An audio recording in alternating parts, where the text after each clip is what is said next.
A German shepherd stood frozen, its golden brown coat matted and torn, tangled in a mess of wire and thorns. A rifle was aimed directly at its head. The dog's amber eyes locked onto mine, a mix of fear and defiance burning in them.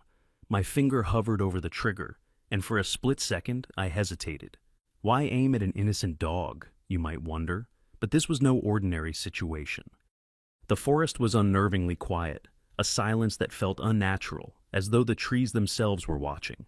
Only the faint rustle of leaves in the cold breeze and the occasional snap of twigs underfoot broke the stillness. Ethan stood motionless, his rifle steady, but not yet raised to fire. In front of him, tangled in a cruel mess of rusty wire and thorny branches, was a German shepherd.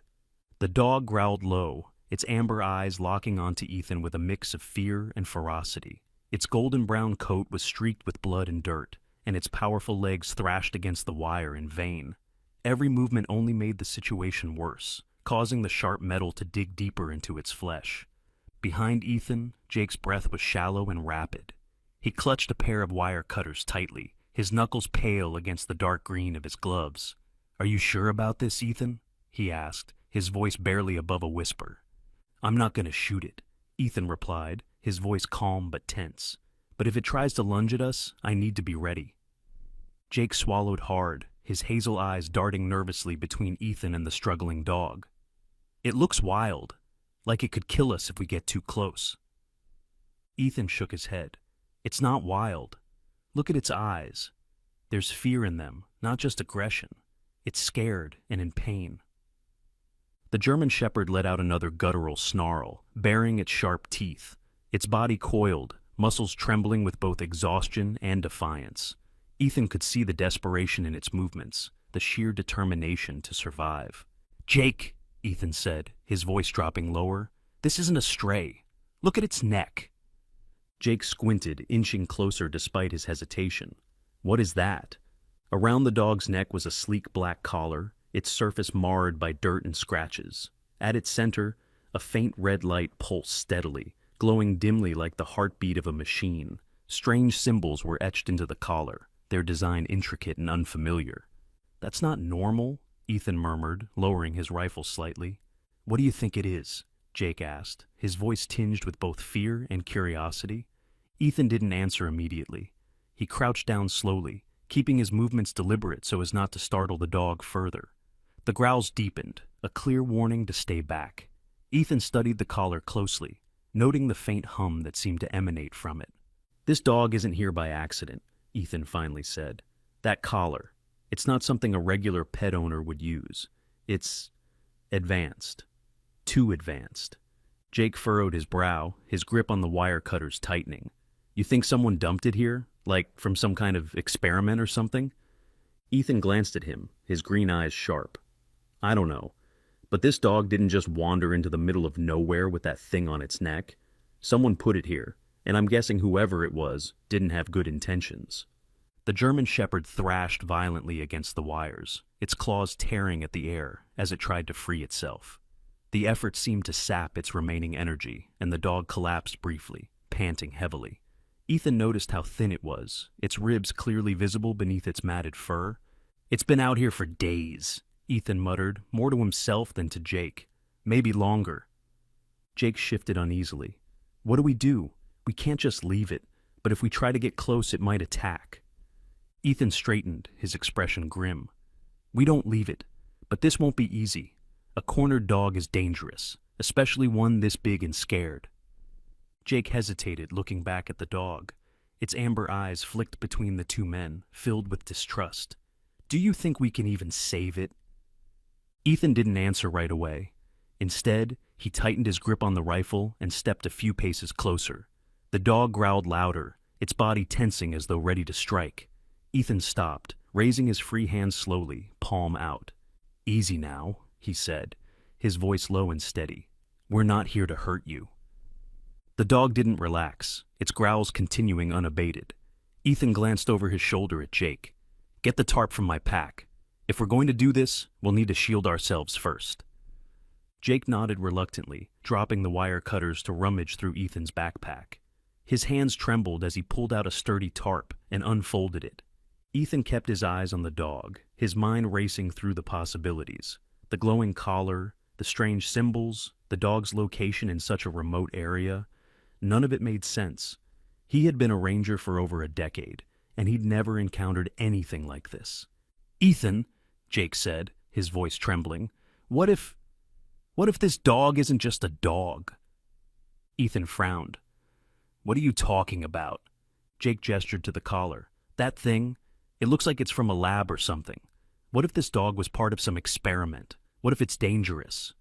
Ethan shook his head. "It's scared, not dangerous. But you're right, this isn't normal. We need to get it out of here and figure out what's going on." Jake hesitated. "And if whoever left it here comes back?" Ethan's jaw tightened. "Then we deal with that when it happens. Right now, the priority is saving the dog." The German Shepherd let out another sharp growl, its body trembling as it tried to stand. Ethan noticed fresh blood seeping from a cut on its shoulder, where the wire had dug in deeper. "We don't have much time," Ethan said. "If we wait too long, it'll be too weak to survive." Jake nodded, his face pale but determined. "Okay, what's the plan?" Ethan glanced back at the dog, his green eyes narrowing. "First, we get that wire off. Then, we figure out what this collar is and where it came from. But whatever this dog's been through, it's not over yet."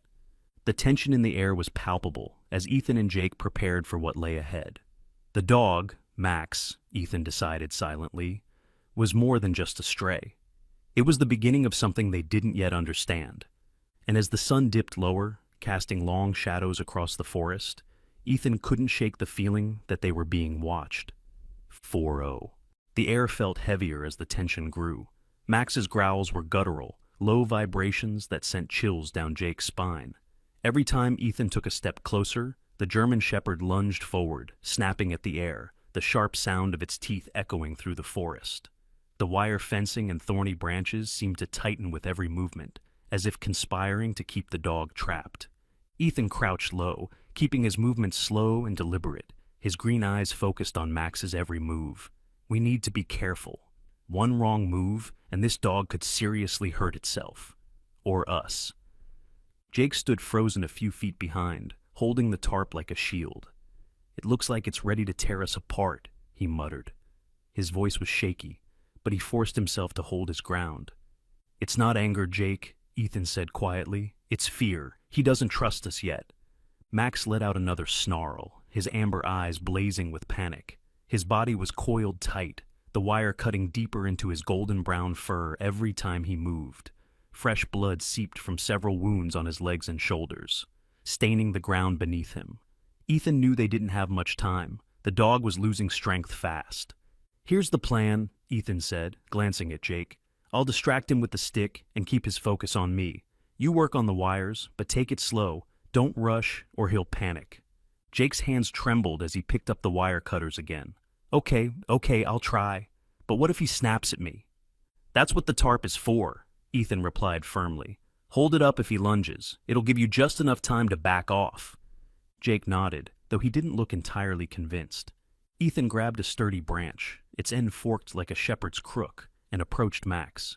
The dog's growls deepened, his body pressing against the ground as if preparing to spring. Ethan extended the stick toward him, keeping his movements smooth and deliberate. "Easy, boy," Ethan murmured, his voice calm and soothing. "We're not here to hurt you." Max's ears flicked at the sound of Ethan's voice, but his amber eyes remained locked on the stick. He lunged suddenly, his teeth snapping around the branch with a loud crack. Ethan held firm, using the stick to guide Max's attention away from Jake, who was now crouched behind the dog. Jake crept forward, his breath coming in short, shallow bursts. The first wire was twisted tightly around Max's hind leg, cutting into his flesh. Jake hesitated, the cutters hovering just above the wire. "Do it!" Ethan said sharply. Jake snapped the first wire, the sound startling Max. The dog flinched violently, jerking his leg and letting out a sharp yelp. Ethan tightened his grip on the stick, keeping Max from turning toward Jake. "It's okay," Ethan said, his voice steady despite the chaos. "You're okay, Max. We're just trying to help." Jake worked quickly but carefully, cutting through each strand of wire. With every snap of the cutters, Max's body tensed, his growls rising and falling like a warning siren. Blood trickled from the deeper cuts where the wire had dug in, mixing with the dirt and forming dark streaks on his fur. "We're almost there," Jake whispered, his voice strained. Max suddenly thrashed harder, his powerful legs kicking against the remaining wires. One of his claws grazed Jake's arm, tearing through his sleeve. Jake stumbled back, dropping the cutters and clutching his arm. "Are you okay?" Ethan barked, his attention momentarily shifting to Jake. "I'm fine," Jake said quickly, though his voice was shaky. He grabbed the cutters again, forcing himself to refocus. "Hang in there," Ethan said, his voice both encouraging and firm. The final wire snapped, and Max collapsed forward, free at last. He panted heavily, his sides heaving as he tried to steady himself on trembling legs. Ethan dropped the stick and knelt beside Max, his movements slow and deliberate. "It's okay now," he murmured. "You're safe." Max didn't growl this time, but his body remained tense, his amber eyes darting between Ethan and Jake. The dog's breathing was labored, and it was clear that he was on the brink of collapse. "He's in bad shape," Jake said, his voice soft. Ethan nodded grimly. "We need to get him to the rescue center, fast. He won't survive out here much longer." They unfolded the tarp on the ground, coaxing Max onto it as gently as they could.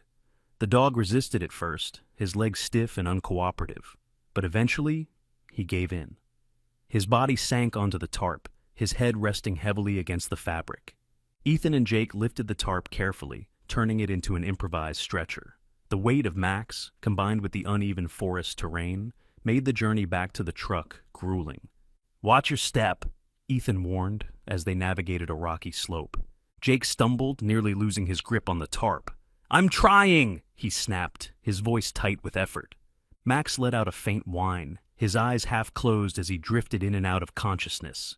The sight only spurred Ethan and Jake to move faster, their breaths coming in labored gasps. When they finally reached the truck, Ethan opened the back door and carefully slid Max onto the seat.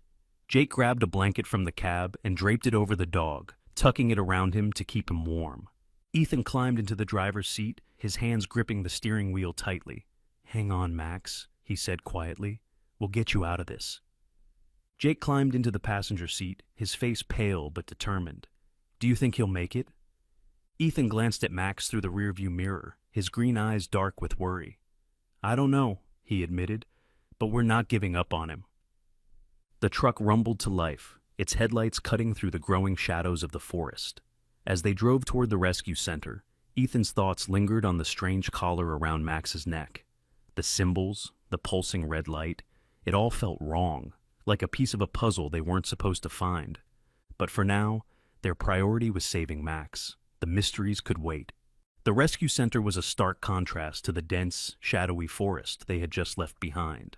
The bright fluorescent lights and sterile smell of antiseptic filled the small examination room, but the tension remained thick in the air. Ethan stood by the door, his arms crossed tightly over his chest, while Jake hovered nervously near the examination table where Max lay. Max's golden brown fur was still matted and streaked with dirt and dried blood. His breathing was shallow but steady, and his body lay limp, finally succumbing to exhaustion. Dr. Lila Carter, a seasoned veterinarian with kind brown eyes and a sharp mind, worked quickly and efficiently, her gloved hands moving over Max with practiced care. "Poor guy," she murmured, her voice tinged with both sympathy and concern. "He's severely dehydrated and malnourished. He's lucky you found him when you did." Ethan stepped closer, his green eyes scanning Max's battered body. "He's been out there for a while, hasn't he?" Dr. Carter nodded. "Judging by his condition, I'd say at least a week, maybe longer. And those cuts from the wire are deep. They'll need cleaning and stitching to avoid infection." Jake shifted uncomfortably. "What about the collar?" Dr. Carter paused, her gaze shifting to the sleek black device around Max's neck. The faint red light still pulsed rhythmically, casting an eerie glow on the table. She frowned, leaning in to examine it more closely. "This isn't a regular collar," she said, her tone growing more serious. "The material is too advanced, lightweight but incredibly durable. And these symbols—" She traced her gloved fingers over the strange engravings, her brow furrowing. "I've never seen anything like this before." Ethan exchanged a glance with Jake. "Can you take it off?" Dr. Carter hesitated. "I'll try, but I'll need to be careful. It's possible the collar is connected to some kind of tracking system, Removing it might trigger something. Jake's eyes widened. Like what? A signal? An alarm? Maybe, Dr. Carter said grimly. Or it could do nothing. There's no way to know without more information. Ethan leaned against the table, his jaw tightening. Do you think it's military? Dr. Carter looked up at him sharply. Military? Ethan gestured to the collar. The design, the symbols, it doesn't look civilian. It feels classified. Dr. Carter nodded slowly. It's possible. But if that's the case, then the question is, what was it doing on this dog? And why was he abandoned in the middle of nowhere? Jake, who had been silent, suddenly spoke up. What if he wasn't abandoned? What if he escaped? Both Ethan and Dr. Carter turned to look at him. Jake swallowed, his hazel eyes darting between them. Think about it. If this dog was part of some kind of experiment or program, maybe he wasn't supposed to leave. Maybe he ran away. Dr. Carter's expression darkened. If that's true, then someone's probably looking for him. The room fell silent, the weight of Jake's words sinking in. Ethan broke the silence, his voice low. Can you find out anything from the collar? Dr. Carter nodded. I can try. The red light suggests it still has power, but it might be damaged. If I can access its system, I might be able to retrieve some data. She carefully unclasped the collar, her movements precise and deliberate. The moment the device came free, the red light blinked twice and then went dark. Damn, Dr. Carter muttered. The internal system's locked. Without specialized tools, there's no way to access it here. Can you tell anything about where it came from?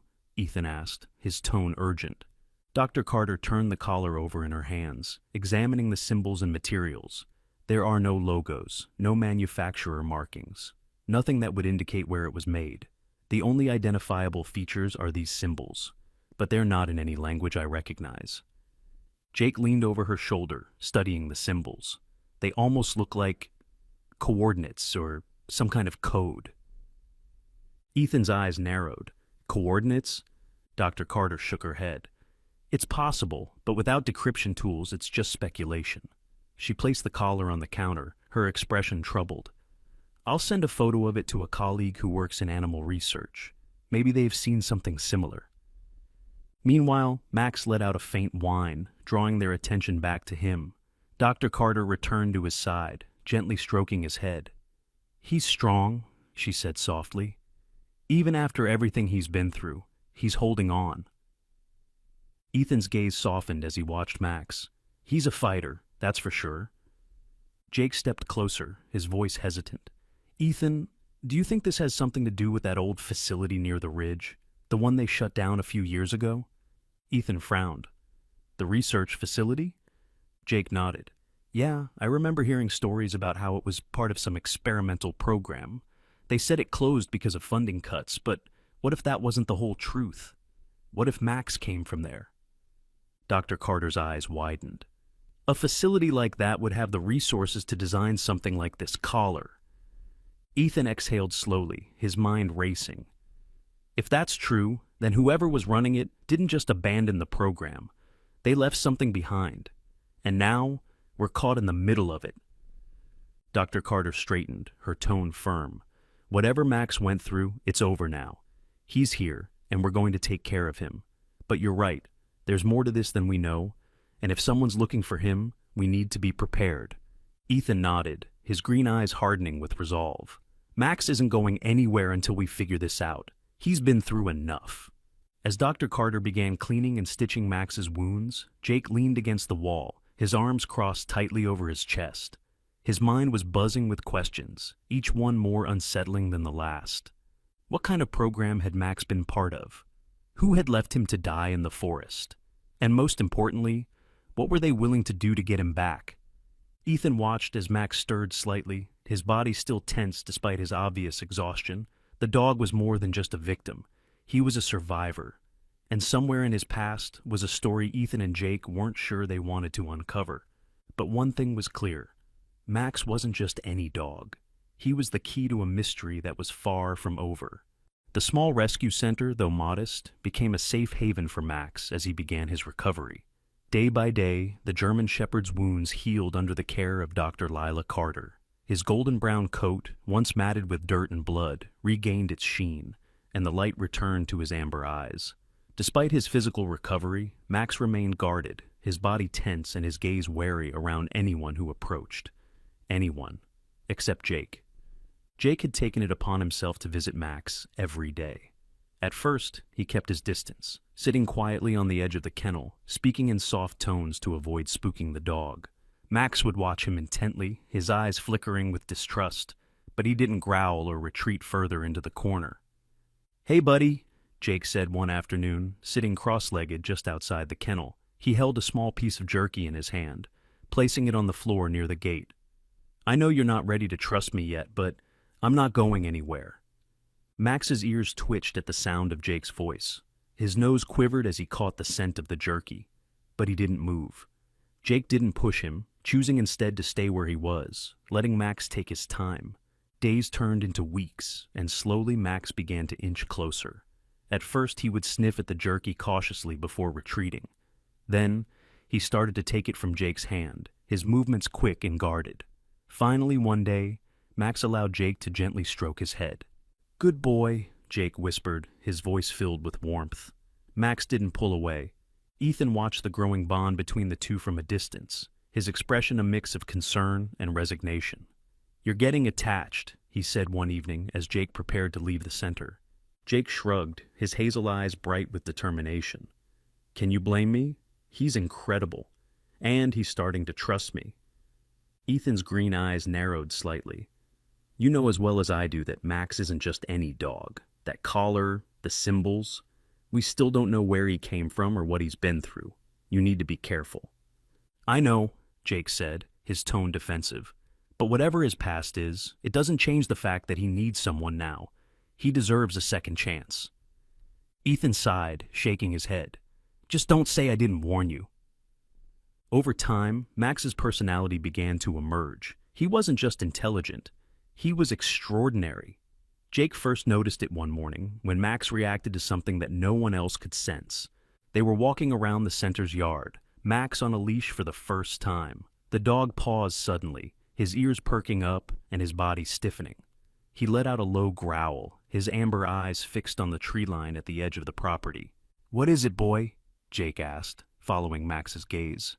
There was nothing there, at least not that Jake could see, but Max was insistent, his growl deepening as he pulled slightly on the leash. Jake stood still, listening intently, and then he heard it. The faintest rustle of leaves, far too quiet for anyone to notice unless they were listening for it. "You heard that before I did," Jake murmured, glancing down at Max. "How'd you know?" Max didn't answer, of course, but his reaction stuck with Jake. Another time, Jake left his phone on a bench during one of their walks. When he realized it was missing, he started retracing his steps, but Max didn't wait. The dog sniffed the air, then trotted ahead, leading Jake directly to where the phone had fallen.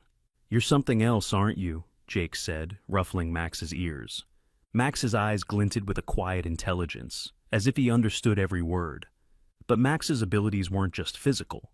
Jake began to notice that the dog reacted strongly to certain sounds, specifically high-pitched electronic tones that most people couldn't hear. One evening, while Jake was tinkering with a portable radio, Max's ears perked up the moment Jake adjusted the frequency to a specific range. The dog let out a low whine, pacing back and forth, as if agitated. Jake frowned, lowering the volume. "What's wrong, Max? You don't like that sound?" Max stopped pacing, his gaze fixed on the radio. Jake turned the frequency knob again, and Max immediately let out another whine, pawing at the device. "Ethan's right," Jake muttered, staring at Max with a mix of awe and curiosity. "You're not just a dog. What did they do to you?" Despite these strange incidents, Jake's bond with Max only deepened. The dog, once wary and defensive, now followed Jake everywhere, his tail wagging faintly whenever Jake walked into the room. One evening, as Jake sat on the floor of the kennel, Max rested his head on Jake's lap for the first time. Jake's heart swelled as he gently stroked the dog's back, feeling the steady rise and fall of his breathing. "You're my boy now, Max," Jake whispered. "I don't care where you came from or what you've been through. You're safe with me." Ethan wasn't thrilled when Jake announced his decision to adopt Max. "You're taking on more than you realize," he warned. "This dog isn't just a pet. He's a mystery we haven't solved yet. I don't care, Jake replied firmly. Whatever his past is, it's behind him now.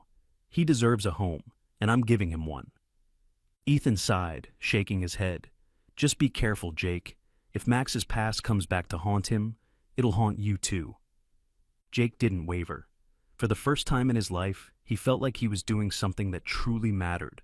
Max wasn't just a dog, he was a survivor, a fighter, and now, a friend. As Max settled into his new life with Jake, the mysteries surrounding his past didn't fade. If anything, they grew more intriguing with every strange ability Max displayed. But for Jake, those questions could wait. What mattered most was that Max had finally found someone he could trust. And as Max curled up at Jake's feet that night, his amber eyes flickering with the light of the fireplace, Jake knew he'd made the right choice. The sun filtered through the tall pines, casting long shadows across the forest floor. Jake adjusted his backpack and glanced down at Max, who trotted confidently by his side. The German Shepherd's golden brown coat shimmered in the dappled light, his ears alert to every sound. "This is your first time back here since we found you, huh, Max?" Jake said, his voice light. "Let's hope it's less dramatic this time." Max's amber eyes scanned the surroundings, his nose twitching as he sniffed the crisp morning air. Jake couldn't help but marvel at how far Max had come. The once guarded and distrustful dog was now his constant companion, a loyal shadow that rarely left his side. They followed the winding trail deeper into the forest, the same trail where Ethan and Jake had first found Max tangled in the wire. The memory still sent a shiver down Jake's spine, but today felt different, peaceful almost. As they reached a fork in the path, Max stopped abruptly. His body stiffened and his ears perked up. Jake noticed the change immediately. "What is it, Max?" he asked, his tone cautious. Max didn't respond to the question, of course, but his actions spoke volumes. He sniffed the air intently, then turned off the trail, heading into the dense underbrush. "Wait! Where are you going?" Jake called, hurrying after him. Max moved with purpose, weaving through the trees with an agility that made Jake struggle to keep up. The forest grew darker as they ventured deeper, the thick canopy above blocking out most of the sunlight. "Max, slow down," Jake said, pushing through a cluster of thorny bushes. "What are you looking for?" Max didn't slow. He seemed fixated on something Jake couldn't see, his nose low to the ground and his movements deliberate. After several minutes of navigating the dense forest, Jake stumbled into a clearing and froze. In front of him stood a rusted chain-link fence, partially collapsed and overgrown with vines. Beyond it lay the remnants of what appeared to be an abandoned facility. The buildings were small and nondescript, their concrete walls cracked and weathered by time. Scattered around the clearing were pieces of rusted equipment, broken antennas, discarded cables, and a few metal crates half buried in the dirt. Max stopped just short of the fence, his body tense and his tail low. He let out a low whine, his amber eyes fixed on the facility. "What is this place?" Jake muttered, stepping closer. He reached out to touch the fence, the cold metal biting against his skin. A faded sign hung crookedly from one of the posts. The words were barely legible, but Jake could just make out the warning: "Restricted area, no trespassing." Jake's stomach churned. He looked down at Max, who was now pacing along the fence, his nose pressed to the ground as if searching for something. "You've been here before, haven't you?" Jake whispered. Max paused, his ears flicking back. Then, as if in response, he let out a short, sharp bark and scratched at the ground near the fence. Jake crouched beside him, brushing away the dirt to reveal a small metal plate embedded in the ground. It was covered in rust, but the faint outline of a symbol caught his eye. "It's the same as the one on your collar," Jake murmured, his heart racing. Max whined again, his amber eyes filled with a strange mix of recognition and unease. Jake reached out to steady him, his mind racing with questions. "This is where you came from, isn't it?" Jake said softly. "This is why you were out there. You escaped." Max's gaze never left the facility. His body language was uncharacteristically tense, his tail tucked slightly between his legs. It was as if the sight of this place stirred memories that he couldn't fully process, but couldn't ignore either. Jake rose to his feet, his eyes scanning the clearing. The buildings were quiet now, their windows shattered and their doors hanging loosely on rusted hinges. But the eerie stillness felt wrong. What happened here? Jake muttered to himself. Max barked sharply, snapping Jake out of his thoughts. The dog pawed at the fence again, his claws scraping against the metal. You want to go in? Jake asked, frowning. I don't think that's a good idea. Max let out another bark, more insistent this time. He looked up at Jake, his eyes filled with determination. Jake sighed, running a hand through his hair. All right, fine. But just for a minute. He found a section of the fence that had been pushed down, the metal warped and bent as if something or someone had forced their way through. Jake stepped over it carefully, motioning for Max to follow. Inside the facility grounds, the air felt colder. The buildings loomed over them, their cracked walls covered in moss and graffiti. Max sniffed the ground with fervor, his tail swishing cautiously behind him. Jake approached one of the crates, its lid partially open. Inside were broken electronic components, wires, circuit boards, and a shattered screen. He picked up a piece of the board, turning it over in his hands. The same strange symbols from Max's collar were etched into the metal. This wasn't just some random facility, Jake said aloud. They were working on something. Something big. Max growled softly, his attention focused on a shadow near one of the buildings. Jake followed his gaze, his heartbeat quickening. What is it, boy? Jake whispered, stepping closer. The shadow didn't move, but the sense of unease grew. Jake turned back to Max, who was now standing protectively in front of him, his body rigid and his teeth bared. All right, we're leaving, Jake said, his voice firm. I don't care what this place is. We're not sticking around to find out. He led Max back through the broken fence, his mind racing with thoughts about what they'd just seen. As they walked away, Jake couldn't shake the feeling that they weren't alone, that the forest was still watching. Max stayed close to Jake's side, his ears swiveling constantly as if listening for something Jake couldn't hear. Whatever had happened at that facility, it had left its mark on Max. And now, it was leaving its mark on Jake, too. The late afternoon sun cast long shadows across the forest trail as Jake and Max made their way back to the truck. The weight of their discovery at the abandoned facility hung heavily in the air, and even Max, usually alert and confident, seemed unusually subdued. He walked closely at Jake's side, his ears flicking back and forth nervously. Ethan was waiting by the truck, his arms crossed, and his expression a mix of worry and curiosity. "You've been gone a while," he said as Jake approached. His green eyes flicked down to Max, whose body language screamed unease. "What happened?"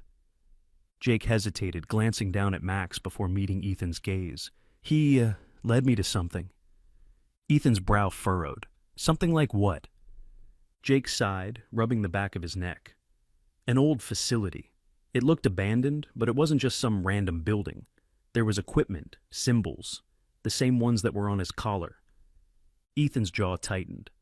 "I told you there's more to this dog than you think, and now you've just confirmed it."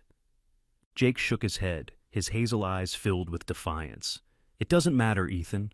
Whatever his past is, it's behind him. He's with me now, and that's what matters." Ethan stepped closer, his voice low but firm. "Jake, you don't know what you're dealing with. Max isn't just a dog. Whoever put that collar on him didn't do it for fun. If you don't figure out what he was part of, you're putting yourself and him in danger." Jake crouched down, resting a hand on Max's head. The dog looked up at him, his amber eyes filled with trust. "I'm not letting his past dictate his future," Jake said quietly. "He's been through enough. He deserves a chance to just be a dog." Ethan sighed heavily, running a hand through his hair. "Fine, but don't say I didn't warn you. If this comes back to bite you, it won't just be your problem. It'll be his too."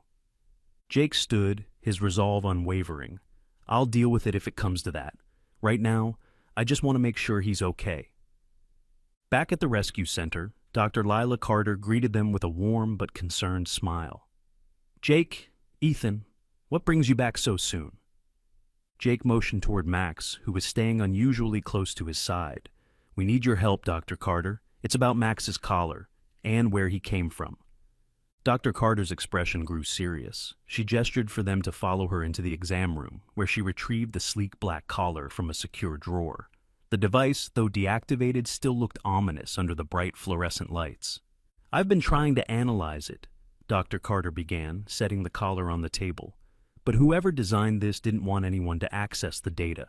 The internal system is completely encrypted, and every attempt I've made to retrieve information has resulted in a full wipe of the memory. Jake frowned. So there's nothing left?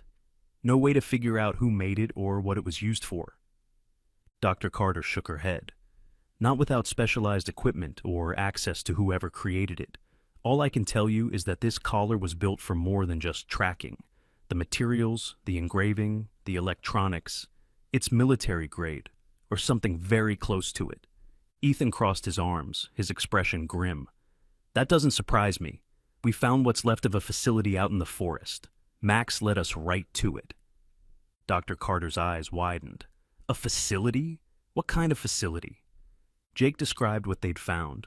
The rusted fences, the abandoned equipment, the strange symbols matching those on the collar.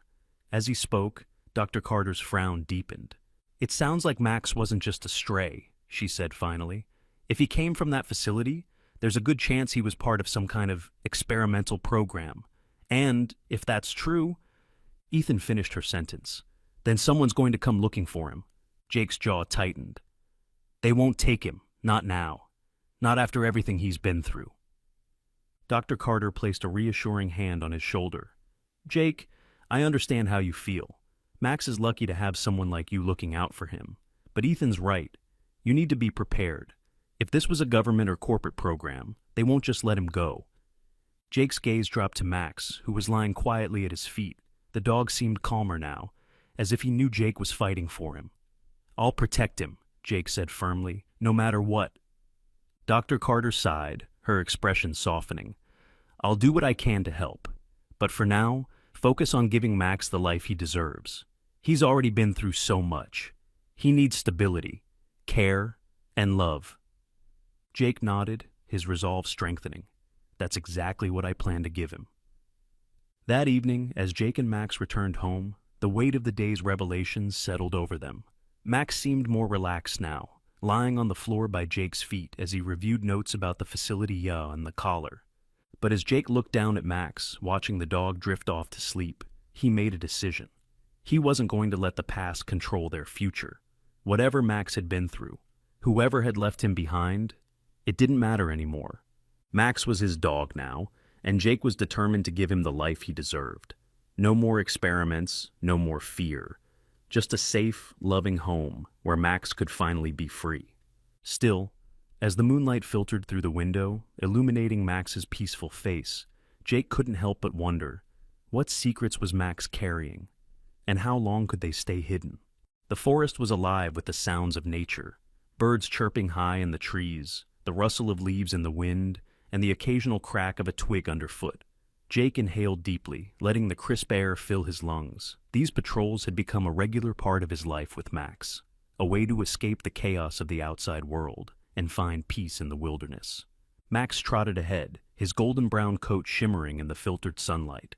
His ears twitched at every sound, his nose low to the ground, sniffing for any sign of something unusual.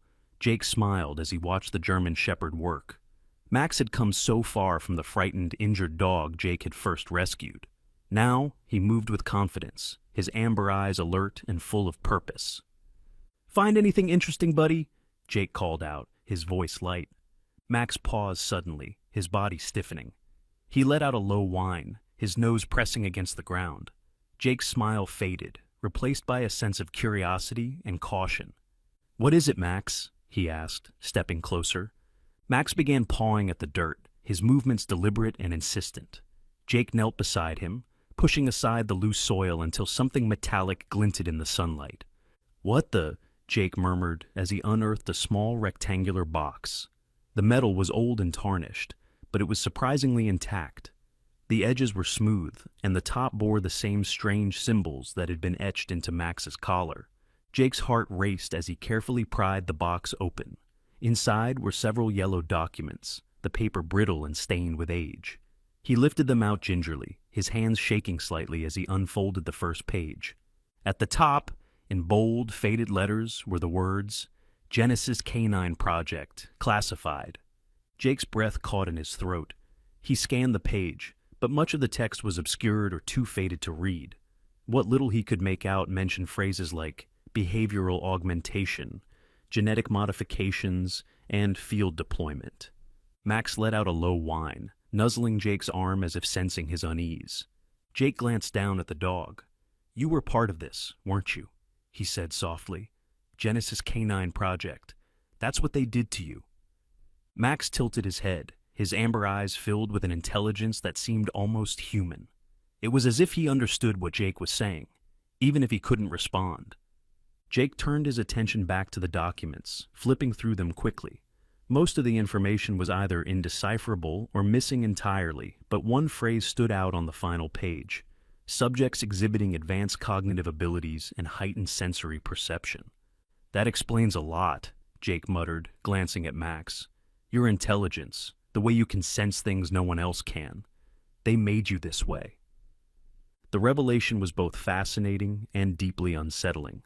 Jake couldn't help but feel a pang of anger toward whoever had conducted these experiments.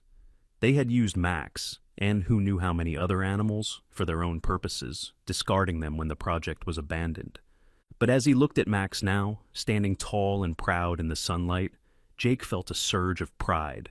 Whatever they had done to him, Max had survived. He had endured the worst and come out stronger. As they walked back toward the truck, Jake's mind buzzed with questions. Who had created the Genesis Canine Project? Why had it been abandoned? And why had Max been left behind?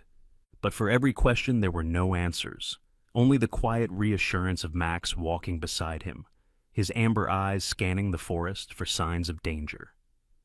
Later that evening, Jake spread the documents out on his kitchen table, trying to make sense of what little information they contained. But the more he read, the clearer it became that the secrets of the Genesis Canine Project were buried deep, far beyond the reach of a single man and his dog. Ethan stopped by, his green eyes narrowing as he looked over the papers. "I told you there was more to Max than you thought," he said, his tone a mix of caution and vindication. Jake nodded, not bothering to argue. "I know, but it doesn't change anything. Whatever they did to him, it's over now. He's not their experiment anymore. He's family." Ethan studied Jake for a moment before sighing. "You're stubborn, you know that?"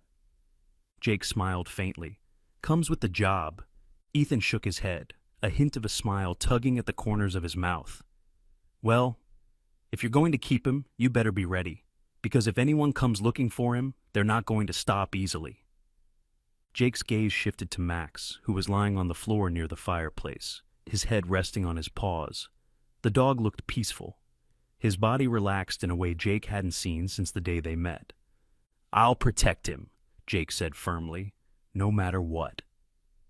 The next morning, Jake and Max set out into the forest again, this time with no particular destination in mind. They walked in comfortable silence, the bond between them unspoken but undeniable. As they reached a clearing, Max paused, his ears twitching. He stepped into a beam of sunlight, his golden-brown coat gleaming like a beacon against the greenery. Jake stopped too, watching as Max stood tall, his amber eyes scanning the horizon. In that moment, Max looked more than just a dog. He was a survivor, a symbol of resilience and strength. Whatever his past had been, it didn't define him, and as far as Jake was concerned, it never would. "Come on, buddy," Jake said, his voice soft. "Let's go home." Max turned, his tail wagging faintly, and trotted to Jake's side. Together they disappeared into the forest, leaving the secrets of the past behind them, at least for now. Though the mystery of the Genesis Canine Project remained unsolved, one thing was certain. Jake and Max had found something far more important than answers. They had found each other.